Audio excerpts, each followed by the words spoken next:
So I started looking at the 100 students in 100 days. There's some big numbers, and anytime we start getting an influx of new students, we really want to make sure we keep our students our students. It's not just getting new people in and say, hey, that was a great thing, and then have them run out the door. So I started just going over some notes on attrition. I just thought it'd be kind of fun to go over today. Kind of get a little leverage on maybe your staff when you talk to the staff on how valuable it is keeping students for a longer term. So when we really start thinking about students, and it's probably hard for a lot of you guys to answer this, it's something it's hard to track, is what's the life value of your student? In other words, if you think I signed up 100 people this year, what's the life value? Knowing that some people take 8 months, some people take 24 months, take 36 months, what would be the lifetime value of a student?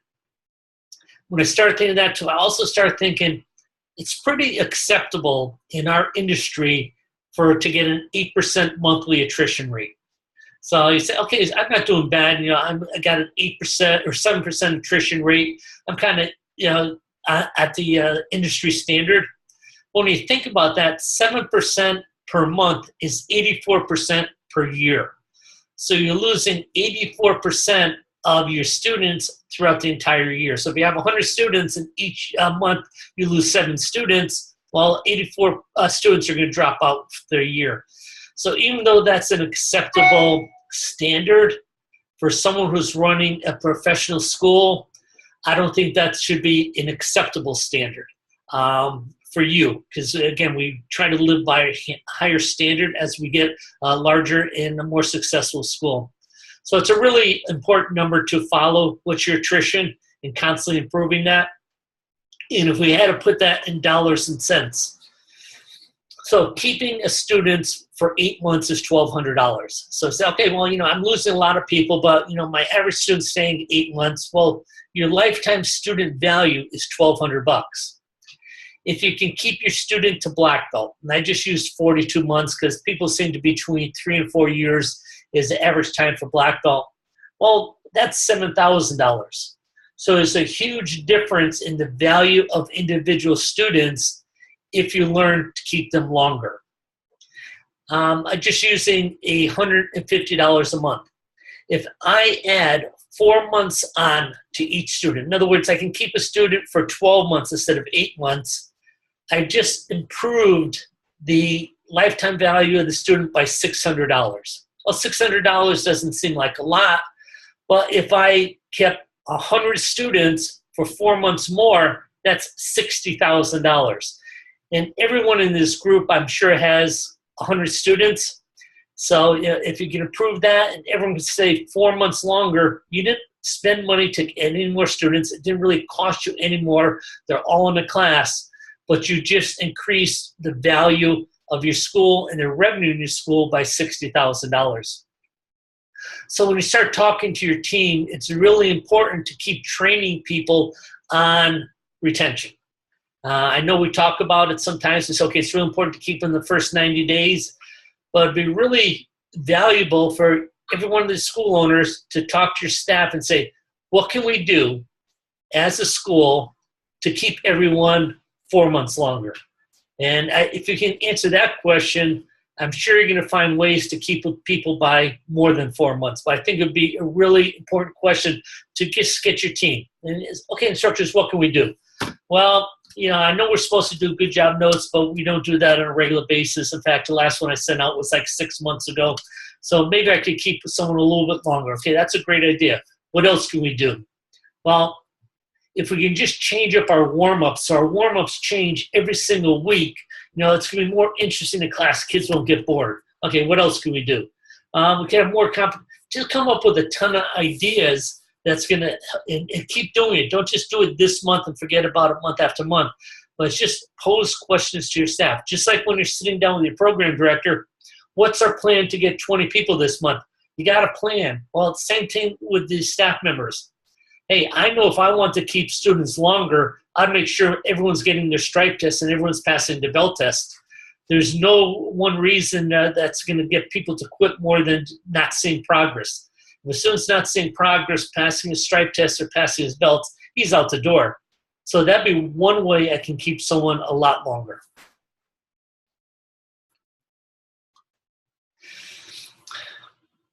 I started thinking about this, competition makes service more important. Talking to Charles Jernigan today, and he has really no competition in the area, means that he's got a child-oriented school or kids-oriented school. Most of his competition's adult-oriented schools, so he really doesn't have a lot of competition. When I had my schools, I always cared about service and retention, but it was a lot easier before the big dogs moved in. So when I had a school in Coral Springs and it was just me and a couple of small schools, well, I looked really, really good. The competition looked really weak. And then all of a sudden, June Rhee moved in downtown. When June Rhee moved downtown and all of a sudden the service and everything was up there, I had to really watch what I was doing. Guy Fred Davis opened a school in town. He was just a really cool martial artist, had some really good students. He built a beautiful facility. Okay, now it's time to up my game.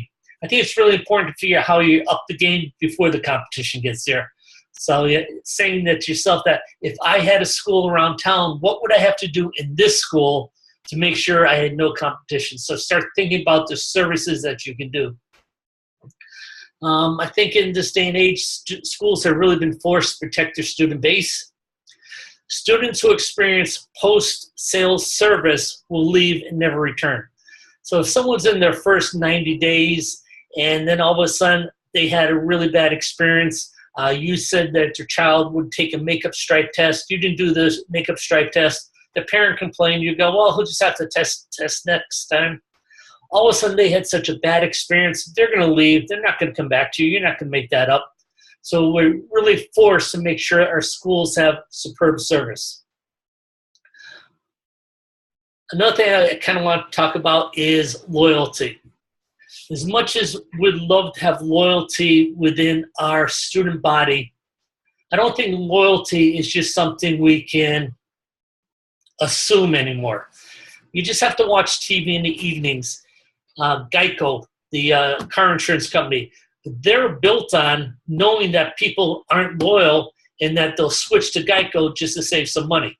I mean, so someone could be watching TV at night and a happy member of Allstate, got a good service, really liked Allstate. They get a Christmas card every year. They get a card on their birthday. They've had an accident. Allstate took care of it. And then Geico's going to give them a lower price. Man, loyalty's out the window. I want to save some money. Just like with your phone companies, how many times do you see ads for cell phone companies and the whole ad is about switching? They want you to switch over and they'll give you to switch more because they know people just aren't loyal the way they used to be. So thinking about that, how can we increase the loyalty in our students? And again, it's all about relationships. Not only relationship and the trust between the owner and the students, but also between students. It's easy to quit karate.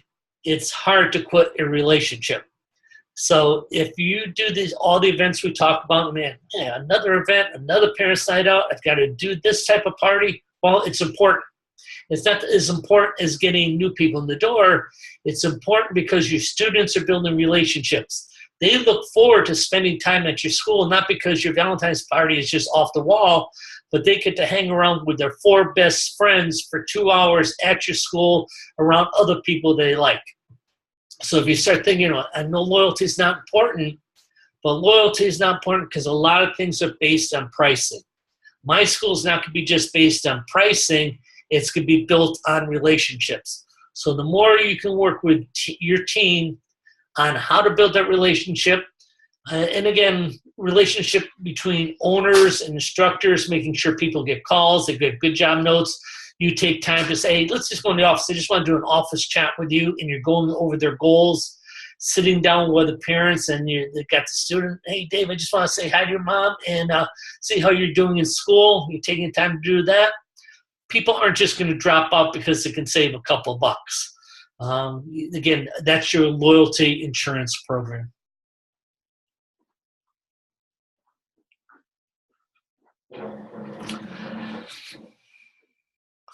Okay, this was just notes for myself on about making sure I keep my present students or customers because it costs me a lot less to keep a student than to acquire a new student. And this is a couple of things. Again, if you want to take some action on this presentation, talking to your team on tools to better serve your students. One is the facility. Is your facility nice? Do you have coffee for the parents? Do you have comfortable chairs? I know one of the things that Tom Baker recently did, and this is pretty cool, you don't even think of something this small making a difference, but it did make a difference. He has 2 rows of chairs, and he got his chairs from American Furniture Warehouse. They're nice metal chairs. They have leather seats and leather backs, but they come in 2 heights. One, they have a chair that's so many inches off the floor, and they have another one that's 6 inches higher. Well, his front chairs are the shorter ones. The ones at the back are taller, so people in the back have an easier time seeing. I mean, that's going above and beyond in the facility. Does your facility still have bulletin boards, or do you have a nice 65-inch screen TV with videos going, announcements going? Are you spending time with your instructors and staff so they're at the top of their game? Communications. I asked William Pierce the other day for how does he communicate with students? And he was just saying that, basically what we know, you'd make an announcement in class, and none of the kids are going to remember and get in the car and tell their parents, hey, Mr. Silva made a very important announcement. He wants to make sure we're at Parents' Night Out. They're not going to say that.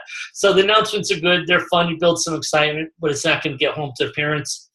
Handing out a flyer, that probably is going to end up in the equipment bag or the kid's back pocket. So you have to do a combination of everything. You have to do a combination of your big screen TV, the flyers, their announcements. One of the things that William found that's really good is he sends out an email every single Monday with what's happening this week.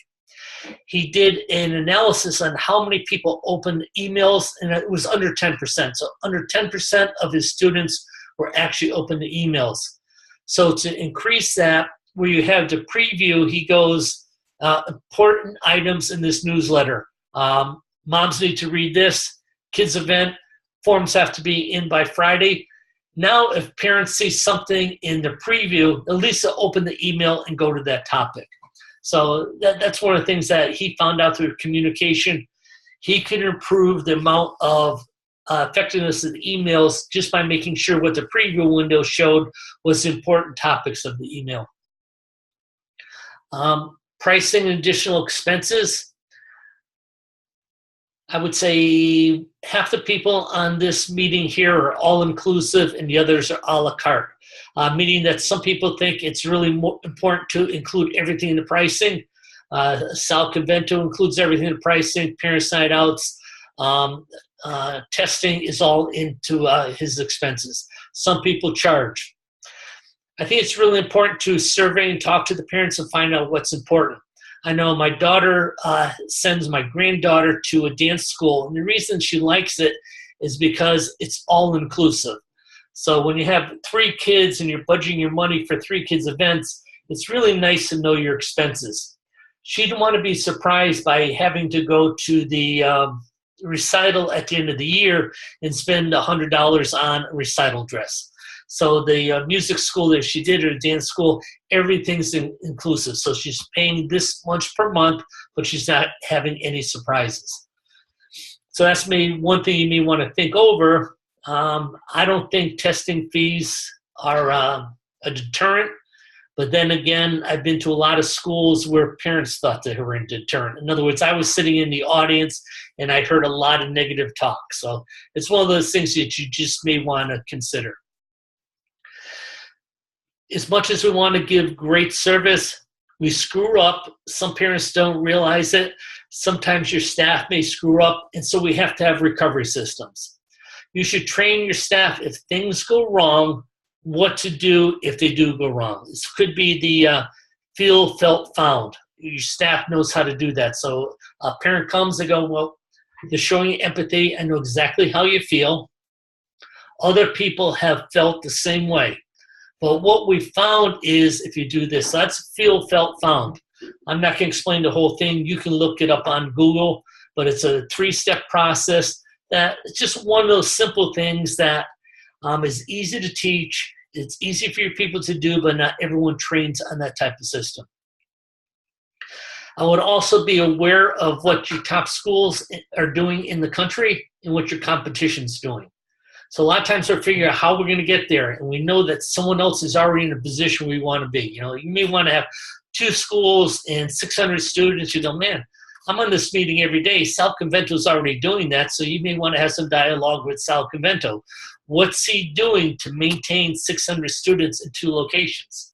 If you're not there yet, one of the things. If you're thinking about buying a location, well, you know, you just point Sal because I see his picture on there. He's bought 2 buildings. He's looking for his 3rd building right now. That could be a good resource.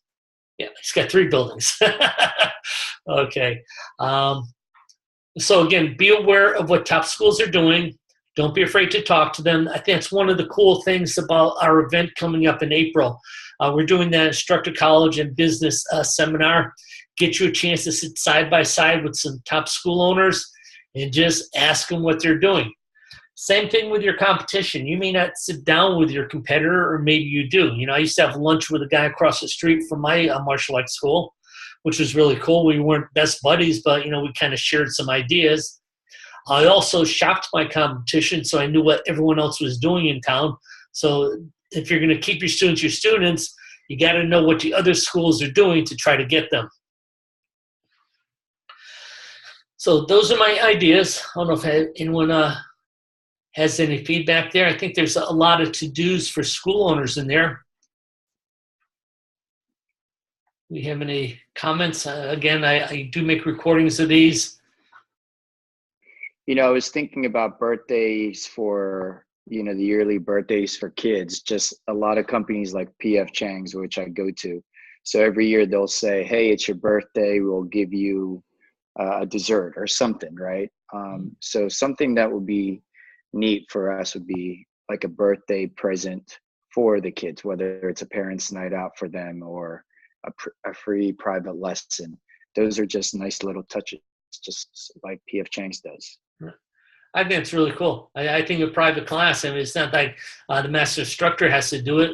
One of the leadership members, the junior instructors, can do that. I really like that idea. Good job, Sal. We're talking about giving things away. One of the things we gave away at my school in Coral Springs was there was an ice cream place in town. They used to supply gift certificates for free small ice cream. And I used to give them to awards of kids. Now, this guy loved giving us free small ice creams because he knew if a family was coming over and the kid was getting a free one, the parents and the other kids are going to buy one, so he always made money off of free ice cream. So he loved giving it to us, and we loved giving it to the students because it was something we gave of value that cost us 0 money. So that would be a cool thing to do, is just try to find one of those this week. We used to do that after a kid signed up. We'd give them, in part of the student package, as we're going over all the benefits, would give them a thing for a free ice cream. So anything you can do to bring you over the top. Good morning, Mr. Silva. Hey, sir. How are you? I'm good. So I have a question. Sal, you don't charge for testing or special events, and there's basically 5 income generators, so you whacked 2 of them out, so you only have 3 income generators at your school? Actually, that's not true. What I did was my monthly tuition was $175, and so I added $20 to the monthly tuition, so it's now $195. So I just include it. So it's just included, and I do charge for parents' night out. So Mr. Silva was incorrect in that. So okay. Yeah, so parents' night out, I charge $30 per student for 4 hours, and it includes a free a buddy. So yeah, it's just like anything. You can say all inclusive is $500, and that includes private lessons, right? And so they feel like it's great because it's all already included. But some people are like, well, I don't really want to do private lesson. Take out the whatever all-inclusive packages are included in that. So rather than telling the parents that we're going to charge them an extra $60, and then they kind of do what, you know, now we don't even talk about it. We just include it. Okay. And so the conversation that we're talking about having is with a brand new potential client or a brand new client we're signing up. And most of them really don't have an education on what martial arts costs. So when we talk to them about these fees or the extra testing, we're probably setting a precedent with most people, pretty much everybody, we're setting a precedent for what their very first experience is. Would you agree? Yeah. Some people, most people don't know about any of that stuff, obviously. So the less that we tell them that there's a testing fee, the less questions you're going to have. And so the question is whether you want to charge 175 or 195. So Yeah, that was my value. I get it. I understand. Okay. I look forward to talking to you more about that. Sure. I've seen schools that don't charge testing fees that do really, really well. I've seen schools that charge testing fees that do really, really well. The Bakers still charge testing fees and they maintain a high student value.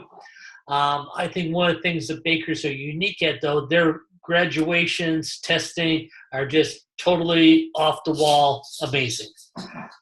They've got, if you're going to have bounce houses and a whole carnival in your school every time you do graduation because you're making it a big thing, that's the road they decide to take. So it's not like they're charging that $45 and making all $45.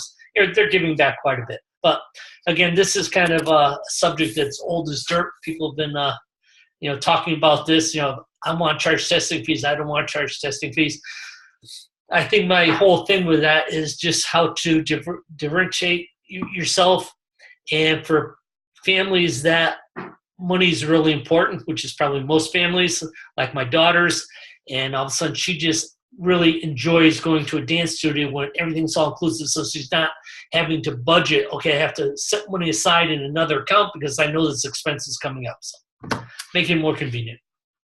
Is there anybody that has regular parent-teacher conferences rather than kind of talking to somebody on an individual basis when it's time to upgrade them? The public school has parent-teacher conferences a couple times a year. Have you seen any martial arts schools just to tie in with them and say, hey, how's it going for retention, or whether it's upgrade time? Have you seen anybody that sets a regular kind of like a TikTok, more like the school system does for pretty much all students to tie in with them? I think instead of doing that, I would do the opportunity you have with a crowd at your testing and graduations where you're kind of running the talk. I would be nervous having 50 parents there, and I felt like they would be kind of ganging up on me. So I think I would get the same thing. Now, I'm going to share my vision, the mission of the school, what I'm trying to do, what I'm trying to accomplish every time I do graduation. That I've got a captive audience, and I'm spreading that word. So I think that would be important. I try to avoid things like Parent Teachers Association in your school. I haven't seen that to be really good yet. I just meant like you would do an upgrade, just to set individual lessons with people, individual times, just to tie in with somebody once a year, twice a year, to say it's that kind of time, not an association, but just to more automatically have a sit down with parents and students and see how it's going, to make sure they're in the right program, see if there's any issues, and tie in with them more frequently than, hey, it's time to upgrade, or they have a challenge. I always thought about having it be, a spring and fall thing or something like that. But I don't see I see a regular communication with them helps me not, I think it might help with, more negativity. I don't know. I'm not trying to build a group of people, just see them individually. Mick, I actually like the idea. The challenge is the number of teachers that you have. I like the whole, like Grandmaster Silva was talking about, all these upgrades, and we noticed that if we make a general announcement about my new upgrade program, it's not personable to that person. And so the parent teacher conference, so to speak, will say, hey, Mick, your son, Mick Jr., he's great and all that stuff. And I think what would be awesome for him would be hyper. And this is why, because you had mentioned that you wanted to do tricks and all these fun things. So that would be a great time to chat about that stuff, and one-on-one when it's best. And so maybe like you said, maybe it's either every 6 months where you're just trying to create a better relationship, which is what Grandmaster Silva was talking about. So you can put it all together and do it in a way that's on a high. So every 3 months they test, but maybe you don't talk to them every 3 months because you don't have enough staff. But if you talk to them every 6 months and you say, hey, Mick Jr., last time I saw you, you were just a disaster. Now you're a master of the jump front kick. And that's amazing. And I think you should be in hyper. So I think when you have the teacher and the student and the parent there, I think that's where you'll get the most amount of cooperation and build that relationship that you were talking about, Grandmaster Silva. I'm in a new place because I split from having simultaneous classes to having one class at a time on the floor. So I'm only able to teach half the classes, but I don't need to teach that many classes. So I have a dedicated guy that's been with me many years that's focused on